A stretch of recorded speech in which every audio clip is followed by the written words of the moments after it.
GTA games have always been full of hidden details, strange encounters, and little moments that make you stop and wonder if that was intentional. Over the years, fans have picked up on these clues and started piecing together their own theories. And I have picked up 20 of the wildest ones that might actually be true. And no, I'm not going to talk about UFOs. Alright, I'll start with you. What's wrong with you? I am sure you've all noticed how quickly the cops in GTA escalate things. A simple speeding ticket or bumping into someone, and suddenly you've got a wanted level and they're gunning for you. Now, there's a wild fan theory that might explain why they're so aggressive. According to this theory, to the cops, you're not just some average citizen breaking the law. You're a literal monster in their eyes. A person who's been killing civilians, destroying everything in sight, and taking out their fellow officers without hesitation. So, when they spot you, even with a single star, they already know what you're capable of and are just trying to neutralize the threat before it gets any worse. It kind of makes sense when you think about it, right? Johnny Klebitz, the tough biker from GTA 4, isn't the same guy by the time GTA 5 comes out. He's strung out and reckless, and when he crosses paths with Trevor, things get ugly fast. Trevor beats Johnny senseless, and it looks like Johnny dies right there on the ground. However, there's a weird detail that has fans talking. After Trevor's brutal attack, if you zoom in on Johnny's body, you can actually see his eyes blink. It could just be some glitch, but there's more. If you shoot him afterwards, it actually triggers the same death effect that you see when you take someone down. Fans believe that Rockstar left it open-ended to let the players decide if he truly died. There's a strange theory that suggests the healthcare system in GTA is so advanced, it can actually bring people back from the dead. It sounds ridiculous at first, but it starts to make sense when you watch how medics casually revive NPCs who've just been gunned down or even blown up. Some fans think this is the reason why GTA is so full of violence, because if death isn't permanent, then no one really fears it. In a place where explosions are routine and shootouts happen daily, a system like this would fit right in. Vice City might seem flashy and fun on the surface, but there's something seriously creepy hiding in Little Haiti. There's a funeral home run by the Romero family, and everything about it looks normal until you start noticing the little details. Head over to the nearby cemetery and you'll spot a skeleton lying there, missing an arm. That's weird enough on its own, but things get worse. Right next to the funeral home is a butcher shop owned by the same family. If you look closely at the window display, you'll spot what looks like a human arm, sitting there like it's just another cut of meat. Even more disturbing, there's a box labeled human organs for transplant. It starts to feel less like a coincidence and more like some shady business that the family's been running for years now. Franklin's backstory in GTA 5 is pretty vague. We know his mom passed away from an overdose and his dad supposedly died when he was just a kid. That's pretty much all we're told, leaving a big gap in Franklin's past. But there's a fan theory floating around that changes everything. In Sandy Shores, there's a war veteran with the last name Clinton, same as Franklin. He's described as mentally scarred from combat, and some fans think he might actually be Franklin's dad. Instead of dying, maybe he just couldn't handle life after war and disappeared. I know, it's a stretch, sure, but we all know Rockstar loves playing mind games.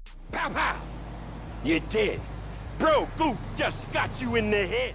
There's a theory that CJ didn't just disappear after the events of San Andreas. Sure, we didn't hear much about him after the end, but in GTA 4, some fans noticed a billboard that appears to show CJ dressed in a suit, looking like a full-blown businessman. It's a small detail, but it sparked the idea that CJ walked away from gang life and used his money and properties to actually go legit. It kind of makes sense. I mean, by the end of San Andreas, CJ owned several businesses and had the cash to back a clean future. You know what? There's even a toothpaste brand named CJ's. Could it actually be the same CJ? Claude from GTA 3 is kind of a mystery. You play through the whole game and he never says a single word, not even a hello. Rockstar once said it was so players could imagine themselves as him, but fans have their own theory and it's actually kind of sad. Some believe Claude can't talk because he got shot closer to the throat at the beginning of the game when Catalina betrays him. The idea is that the bullet damaged his vocal cords, which is why he never speaks but still grunts when he gets hurt. Ever wonder why crime is everywhere in GTA and no one really seems to stop it? Well, there's a theory that explains it in a pretty wild way. It's based on something from real life, the 1933 business plot where a bunch of rich businessmen tried and failed to take over the US government. But what if that plan actually worked in the GTA universe? If that's the case, then all the power in GTA is in the hands of corrupt billionaires who run everything from behind the scenes. That's why the rich can get away with anything. Murders, shady deals, literally anything, while the rest of the city is falling apart. In the Hang 10 mission in GTA 5, things take a bloody turn when Trevor confronts Debra and Floyd in their apartment. We never see what happens, but Trevor walks out drenched in blood, leaving most players to assume he killed them both in one of his usual outbursts.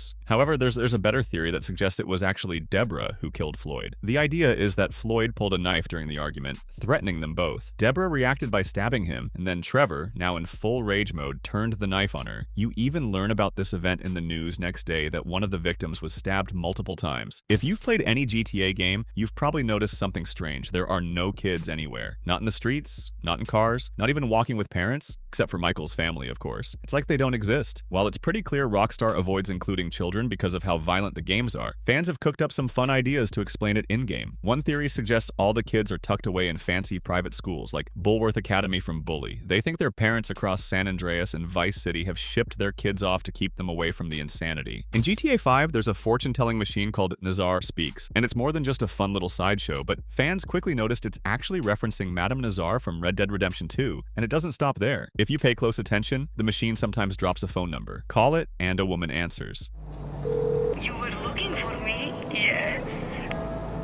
Now here's where things get weird. Some players believe this isn't just a fun Easter egg, but a sign that Madame Nazar's influence still lingers in the GTA universe. Maybe it's her descendant, or maybe, just maybe, it's Nazar herself, using some mystical trick to reach across time. With Rockstar's love for connecting their game worlds, who knows? It might not be just a coincidence after all. Most people see the big score as just another big heist, but there's one weird moment nobody talks about enough, when Trevor hands over his ID. The bank manager doesn't say anything, but something definitely clicks in his head. It's like he's seen that face before and suddenly this simple ID check feels a little tense. See, back in the prologue, Trevor rips off his mask during the North Yankton heist. His face ends up on a security cam and later even shows up on the news. So maybe that tiny pause wasn't just nerves. Maybe the manager actually recognized him but chose to stay quiet, either out of fear or because he didn't want to get caught in the crossfire of whatever was about to go down. So remember that weird red-haired guy in Red Dead Redemption 2, Francis Sinclair? The one who talks all futuristic and sends you on a mission to collect rock carvings? Yeah, that guy. Something about him always felt off, and it turns out there's a theory that makes things even weirder. He might actually be an alien, or at least part alien. Here's why. In GTA, there's a wacky cult called the Epsilon program that believes people with red hair and a special birthmark are descendants of Kraft, this alien emperor from another galaxy. Well, Francis seems to be one. He's got the red hair, he's got the birthmark, and he even vanished in RDR2 in a strange way. What if he isn't just some time traveler, but actually a descendant of that alien? Some fans believe GTA Online is being used by Rockstar as a testing ground for GTA 6.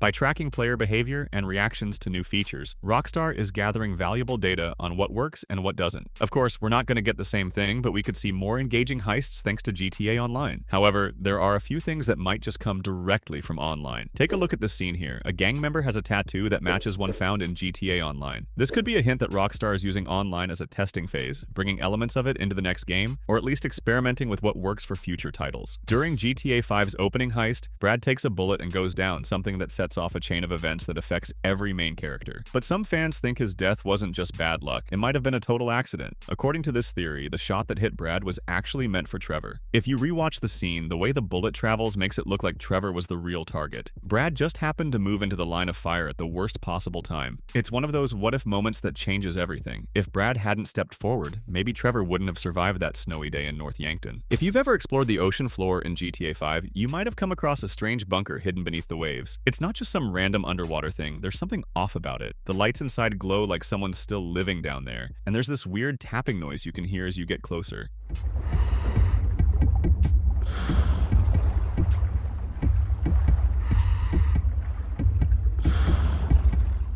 It doesn't seem like much until a player decoded the sound as tap code. The message? Hey, you never call. How'd you fancy going bowling? For anyone who played GTA 4, I am sure you remember who it comes from. It's Roman Bellica's go-to phrase when he constantly bugs Niko to hang out. So, is it just a cheeky nod from Rockstar, or are they hinting that Roman's still around, getting tortured by someone there? There's always been something fishy about Michael's retirement deal in GTA 5. On paper, he's supposed to be in witness protection, but even Lester doesn't buy it. He straight up says it doesn't look like any program he's ever seen. And he's right. Since when does WITSEC hand out luxury Vinewood mansions to ex-bank robbers? Things get weirder when you dig into Michael's connection with the Epsilon program. After finishing their final mission, the news breaks that the cult's been laundering money and running a car theft operation. This can't be a coincidence. Lester mentions six-figure deposits going from Michael to Dave every month with no clear source of income in sight. It's almost like Michael's retirement was really just a front, backed by both the FIB and a shady cult. In the Los Santos Cemetery in GTA 5, there's an open grave that's always raised questions. No body, no flowers, just an empty hole in the ground with a lone pistol lying inside. It's a strange detail that doesn't seem to tie into any mission or character in GTA 5 directly, but some fans think it's a quiet nod to the past. The most believable theory is that this might be CJ's mom's grave, Beverly Johnson. She was killed in a drive-by shooting, a moment that set the entire game in motion. The pistol inside could symbolize the violence that ended her life. It's never confirmed, but it fits Rockstar's style. After taking over Vice City, Tommy Vercetti didn't just disappear, he got smart. Instead of staying in the spotlight, fans believe he kept running his criminal empire there quietly, pulling strings from the shadows. By the time GTA San Andreas comes around, Ken Rosenberg is a wreck, and even he admits Tommy won't return his calls anymore. Then there's Kent Paul's sketchy website post in 2002, where Ken seems clearly nervous, saying, "See, Tom, I didn't mention your name? Nowhere." It's like he's scared of what Tommy might do if he talks too much. All signs point to Tommy still being alive, still in charge, and keeping his name off the radar. OG Locke might have been the worst rapper in San Andreas, but that didn't stop him from chasing fame like his life depended on it. From stealing Mad Dog's rhyme book to forcing CJ into wild crimes just to kickstart his rap career, Locke was always more about image than talent, but surprisingly, it looks like the guy actually made it. In GTA 5, if you explore Franklin's house, you can spot OG Locke's very own album sitting right next to Mad Dog's. That tiny detail hints that somehow, through luck, persistence, or pure robbery, OG Locke finally dropped a record